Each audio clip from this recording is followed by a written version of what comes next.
चमक जाता हूँ हमारे अरे भैया, किडनी फेल वाले का चेहरा कभी देखा है? हमारे दोनों किडनी फेल हैं, लेकिन हम श्री जी से अपना चित्त जुड़ा हुआ पाते हैं गुरुदेव की कृपा से, इष्ट की कृपा से। इसलिए हम आप समय प्रसन्न रहते हैं, खूब खुश रहते हैं, इतना खुश रहते हैं कि हम तुम्हें बता नहीं सकते।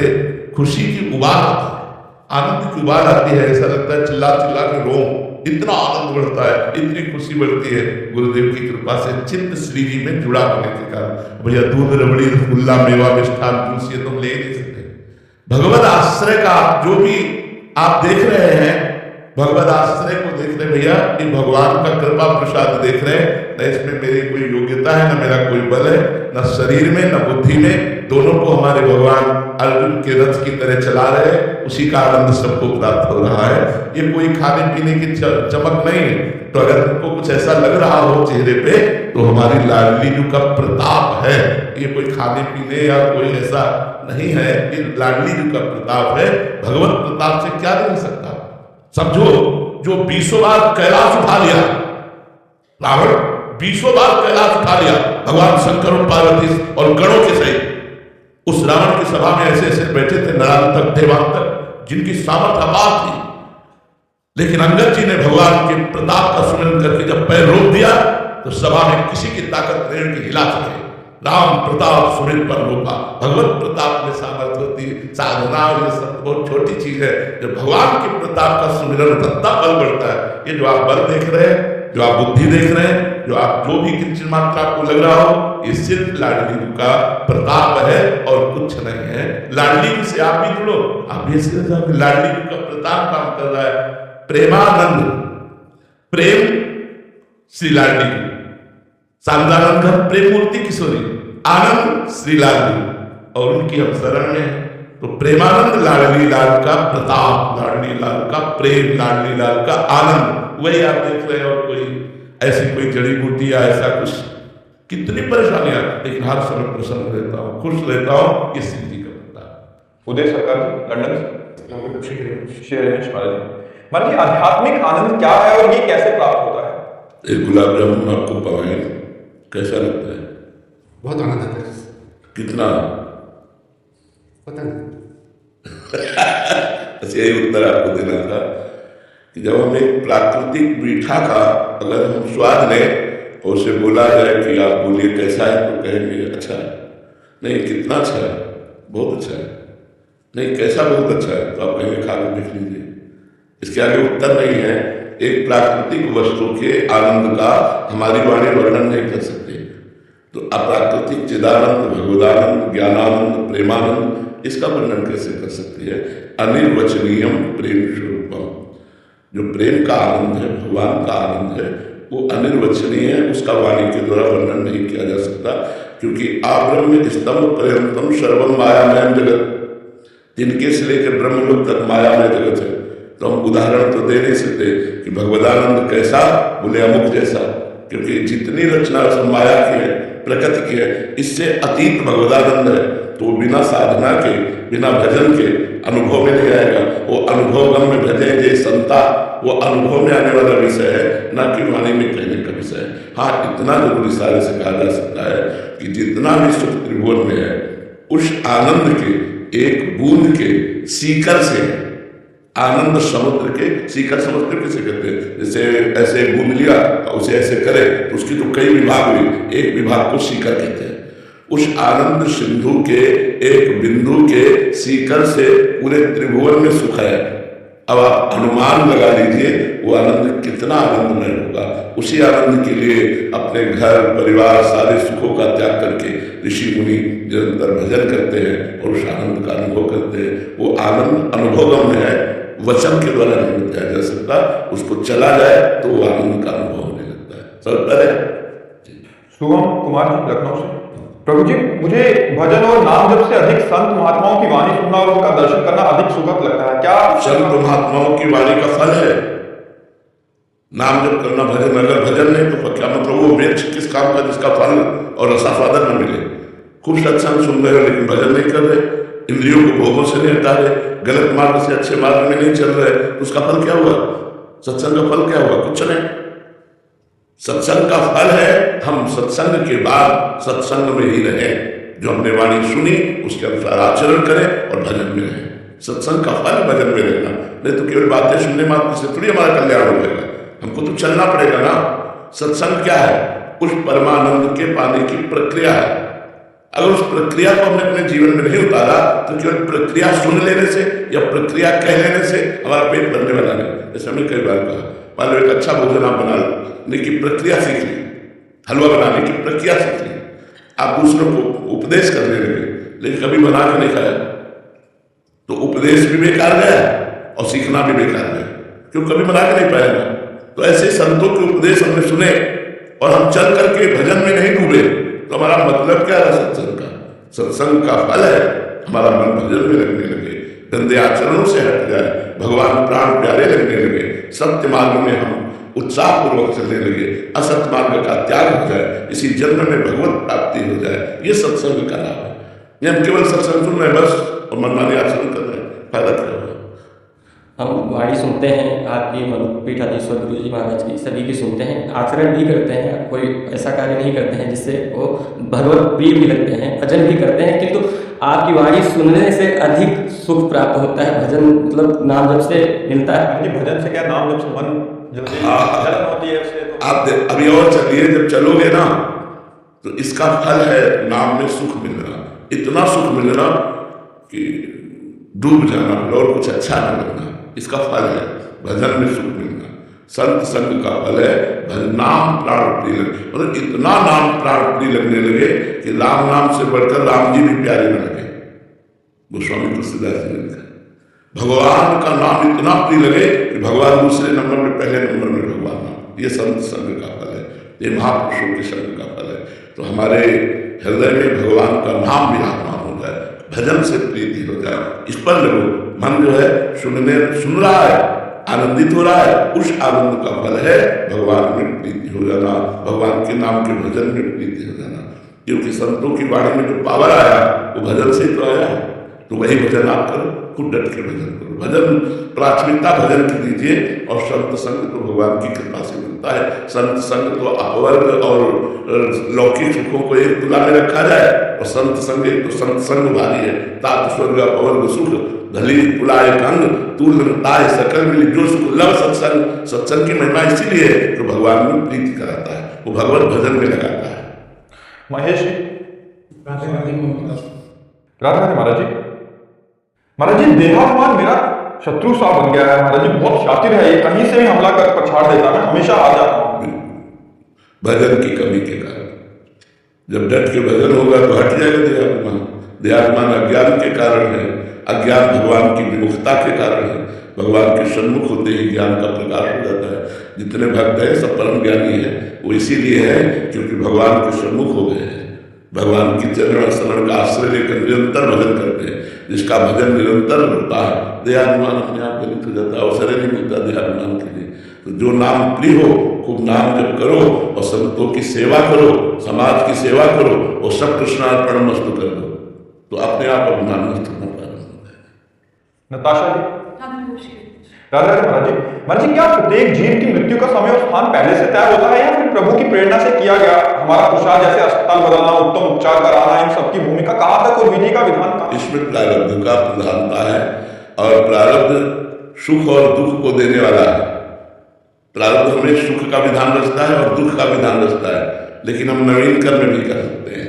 अब जैसे हम डॉक्टरी बहुत बढ़िया पढ़े, अस्पताल भी खोला, लेकिन असफल है, प्रारब्ध प्रारब्ध। और वो इतना ग्रेजुएट भी नहीं है लेकिन बहुत सफल डॉक्टर हो गया, प्रारब्ध। इसमें प्रारब्ध काम करता है, ईश्वर नहीं, प्रारब्ध। ईश्वर काम करता है तुम्हारे जीवन में, संत का समागम हो गया, तुम भगवत धाम आ गए, तुम तीर्थों का अवगाहन करने लगे, शास्त्रों का स्वाध्याय करने लगे, धर्म से चलने लगे, भगवत नाम जप करने लगे। परोपकार किए ईश्वर की प्रेरणा से होता है। जो संकल्प करके होता है वो नवीन कर्म होता है, जो अपने आप सुख दुख आता है वो प्रारब्ध से होता है, जो मांगलिक होता है भगवत कृपा से होता है। तो इसलिए हमें चाहिए कि हमारे ऊपर भगवत कृपा ऐसा अनुभव करे और खूब नाम जप करे और जो कर्तव्य कर्म है उसमें पाप ना होने पाए, यही भगवान की पूजा है। महाराज जी, जैसे आपने श्रीमुख से सुना था, माता जी, श्री की माता जी का देहांत हुआ था, उनके ऊपर रजवानी का लेप कानों के पास राधा नाम हमने लगा दिया था श्री जी की कृपा से। तो आगे की यात्रा, जैसे वो बेहोश है पर राधा नाम गूंज रहा है और उनके शरीर में वृंदावन की रज लगी, तो रज और राधा नाम के प्रभाव से उनकी उन्नति होगी, उनकी सदगति होगी इसमें। और शरीर छूटने के बाद कोई महत्व नहीं है।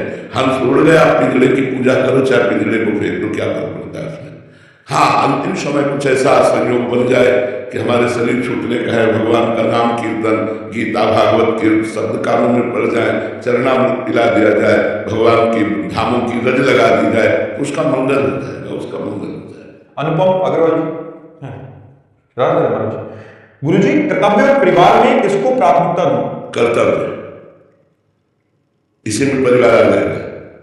जैसे पत्नी की कामनाओं का पूर्ण रूप से भार आपके ऊपर है, उसकी कामनाओं को पूर्ण करना आपका कर्तव्य है।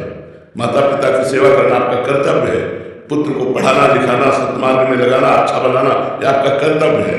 नौकरी व्यापार के द्वारा धन कमाकर परिवार का पोषण करना, यह आपका कर्तव्य है। कर्तव्य की प्रधानता रखने से सब कुछ ठीक हो जाएगा। कभी कभी दूर, घर से दूर रहने पे कोई परेशानी नहीं, कोई परेशानी नहीं, क्योंकि आप अपने कर्तव्य का पालन कर लेना, उससे अर्थोपार्जन करके आप अपने परिवार का पोषण कर लेना, तो शरीर दूर है तो उससे कोई बात नहीं है। क्योंकि अपने कर्तव्य पालन के लिए विदेश जाना पड़ सकता है भाई। बहुत से ऐसे लोग हैं जो देश विदेश में व्यापार नौकरी करते हैं, तो कई महीने नहीं आना हो सकता। अपने देश में ही मतलब आदमी में लगे तो साल भर छुट्टी नहीं मिली, वर्ष छुट्टी नहीं, तो अपने कर्तव्य के पालन में डटे हुए हैं, तो परिवार का भी पोषण हो रहा है और राष्ट्र सेवा भी हो रही। कर्तव्य प्रधान होना चाहिए, कर्तव्य की प्रधानता से सब ठीक हो जाता है। अगर हम परिवार से मोह करेंगे तो अपने कर्तव्य का पालन नहीं कर रहे हैं। समझ पा रहे? विमला जी हैदराबाद से। महाराज जी, कबीरदास जी महाराज जी कहते हैं कि मरने से सब जग डरा, मेरो मन आनंद, कब मरी हो कब भेटी हो पूर्ण परमानंद। महाराज जी, मुझे तो बहुत डर लगता है मरने से। महाराज जी, वो आनंद मरने में और कैसे होता है महाराज जी, क्या उसका भाव? जब प्रभु से प्यार हो जाता है और प्यारे के मिलने में जो बाधा होती है, उस बाधा के हटने में आनंद होता है ना। हमें जिससे प्यार हो गया और उस प्यारे से मिलने में जो बाधा है, अगर वो बाधा हट जाए तो आनंद होता है ना। तो हमारे प्रभु के मिलन में शरीर बाधा है। चाहे जीते जी शरीर राग मर जाए या शरीर छूट जाए, शरीर छूटा और अपने प्रीतम से मिले, ये आनंद का बंधन है। अब जिसको शरीर ही प्रीतम लग रहा है वो मरने से तो डरेगा ही, क्योंकि आपको शरीर से, इंद्रियों से प्यार है, इंद्रियों के भोगों से प्यार है, तो आपको मरने से डर लग रहा है। नहीं तो मेरो मन आनंद, कब मरी हो कब भेटी हो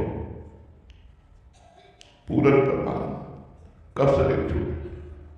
ये बात तभी समझ में आएगी जब प्रभु से प्यार हो जाएगा। कभी नाशवान शरीर छूटे, मैं अपने अविनाशी प्यारे से मिलूं, कब ऐसा होगा? वो कब दिन आएगा जब प्रिया जी और लालू गलबैया दिए हमसे मिलेंगे और हम उनके चरणों में पड़े होंगे, ये शरीर छूटे और ये सौभाग्य मुझे मिले, तो मेरो मन आनंद। अब शरीर में प्रियता है, परिवार में प्यार है, घर मकान रुपया पैसा प्यारा लग रहा है, तो मरने से तो डर लगेगा ही। मरने से डर उसे नहीं लगता जिसे अविनाशी परमात्मा से प्यार हो जाता है। देखो, प्रेम में एक सामर्थ्य है जो मृत्यु पर विजय दिला सकती, दूसरी नहीं। हमारे राष्ट्र प्रेमी ऐसे भी, देश प्रेमी ऐसे भी, बंदे मातरम बोलकर फांसी का फंदा गले में डालती है स्वयं अपने हाथों से। हमारे देश के लिए दीवारों में चुन दिए गए, गर्दनें उतार दी गई, लेकिन कदम पीछे नहीं हटाया। जहां प्रेम है, चाहे वो राष्ट्र प्रेम हो या भगवत प्रेम हो, वो मृत्यु को कुछ नहीं गिनता। जो प्रेमी नहीं है वो तो डरेगा ही, शरीर प्रेमी तो डरेगा ही। ना तो राष्ट्र प्रेमी डरता है, न भगवत प्रेमी डरता है।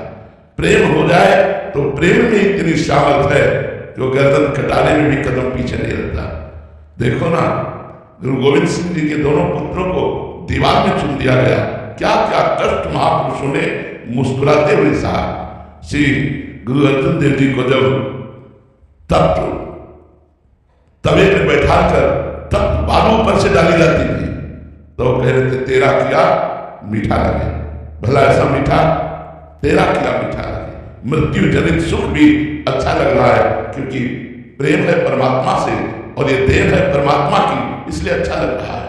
तो मृत्यु उसके लिए मृत्यु है जो भगवान से विमुख है, जिसको शरीर प्रिय लगता है, जिससे न राष्ट्र प्रिय है न भगवान प्रिय है, वही मृत्यु से डरता है। न राष्ट्र प्रेमी डरता है न भगवत प्रेमी डरता है। हमारे आर्मी के जवान हथेली पर प्राण लिए हुए तिरंगे पर बलिदान करने के लिए हर समय तैयार रहते हैं, जैसे कोई पुष्पांजलि में लिए हुए अपने आराध्य देव के लिए। ये कर डरते हैं, जहां गोलियों की बौछार होती है वहां अपनी छाती लगा देते हैं। ये कर डरते हैं मृत्यु से। कहां डरे मृत्यु से? तो जो राष्ट्र प्रेमी है या भगवत प्रेमी है वो मृत्यु से नहीं डरता। जो शरीर प्रेमी है, जो भोग प्रेमी है, जो घर मकान धन प्रेमी है, उसी को डर लगता है मृत्यु से। मीनाक्षी जी, राधे राधे महाराज जी। महाराज जी, माया का वो सबसे सूक्ष्म रूप क्या है जो साधक को अंत तक भ्रमित करता है? मन। मन मन ही माया है और मन ही भगवान है। जब तक मन में कामना है तब तक माया है, और निष्काम मन ही भगवान है। इंद्रियाणाम मनुष्यास्मि। जब मन में चाह मिट गई तो मन ही श्री कृष्ण हो गया, और जब तक मन में चाह है तो ये मन की चाह ही माया है। किसी भी तरह की लोक परलोक की भी चाह होना ये माया ही है, क्योंकि आब्रह्म स्तंभ पर्यंतम सर्वम मायामय जगत। चाह ही माया है। तो मन में जब तक चाह है तब तक मन माया है, और अचाह मन ही साक्षात भगवान का स्वरूप है। इंद्रियाणाम मनुष्यास्मि। साहिल जी, लुधियाना से। राधे राधे महाराज जी। महाराज जी, मुझे दोष दृष्टि हो जाती है, ये रोग बड़ा गहरा सा लग गया है महाराज जी। उन जनों पे तो मैं बिल्कुल नहीं कर पाता जहां मांस मदिरा, गाली देने वाले या अधर्म आचरण, उनमें कैसे महाराज जी राधा वल्लभ लाल जी को? हीटर में, कूलर में, फ्रिज में, एसी में, मशीनों में, सब में बिजली एक ही है, उनके कार्य अलग अलग है। जिस मशीन में गड़ासे फिट हो काटती है, चाहे कुछ भी हो।